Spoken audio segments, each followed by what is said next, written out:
నేను ఒక కుక్క పిల్లని కొనబోతున్నాను. ఎంత సార్? 30,000. 30,000? ఏం మామ ఎక్కడ దొడుకొని వచ్చినావా? ఒకసారి కిందకి చూడు.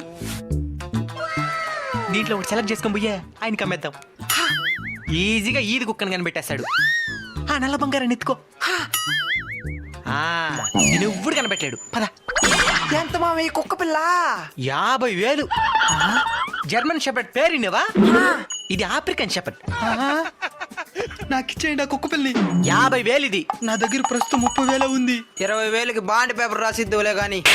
10,000 ఏంటి చాలు. మిగతా 20,000 దీన్ని బాగా పెంచండి. ఆఫ్రికన్ చెప్పండి. ఏమైనా నా బిడ్డతో బేరాలాడుతున్నారా? మీతో ఒక నిమిషం మాట్లాడాలి, రండి. పోదాం పద. మీరు ఇప్పుడు మీ బిడ్డని త్యాగం చేస్తే వాడికి బంగారు భవిష్యత్తు ఏర్పడుతుంది. సరే మీ ఇష్టం. మీరు కూడా వేలకు వేలు ఖర్చు పెట్టి ఎక్కడెక్కడో కుక్కలే కాకుండా మీ వీధిలోనే ఆకలి తలమెట్టిస్తున్న కుక్కలను కూడా ఆదరిస్తారని ఆశిస్తున్నాం.